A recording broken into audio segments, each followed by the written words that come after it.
More than 70 people died in late August in a fire that engulfed a so-called hijacked building, a dwelling left vacant and neglected in the 1990s, when businesses left Johannesburg's inner city for the affluent suburbs. Housing officials say crime syndicates soon took over the dwellings, sometimes with fraudulent housing deeds they used to collect rent from unsuspecting residents, who either pay or are pushed out. According to government statistics, thousands live in such buildings across the city, with little access to clean drinking water, electricity and plumbing amid an affordable housing crisis. While criminal syndicates are often linked to hijacked buildings, the situation is sometimes more complicated.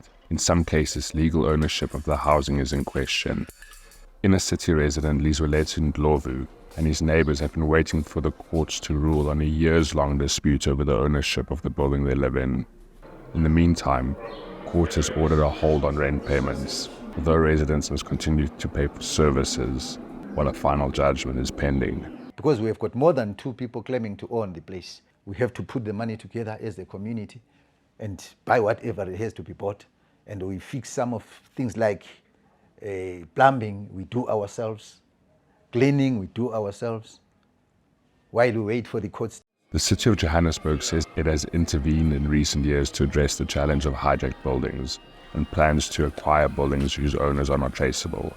But for Freda Mutswane, who lives in an unlawfully occupied building believed to be owned by the city, political promises feel empty.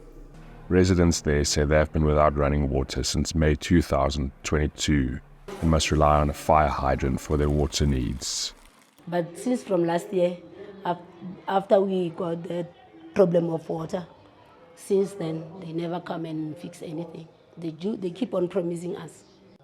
Experts say that a housing crisis lies behind the substandard living conditions. Well, these spaces in which thousands of inner city residents are living emerge out of an urban housing crisis. And so many low-income households are forced to live either in very poor conditions or unlawfully. And criminality and exploitation arises out of that. Sifiso Zuma is the treasurer for the Inner City Federation, a coalition of tenants and unlawful occupiers. He says politicians aren't listening to their pleas for help. If you want to go to their office, they are not going to allow you to go and talk to them.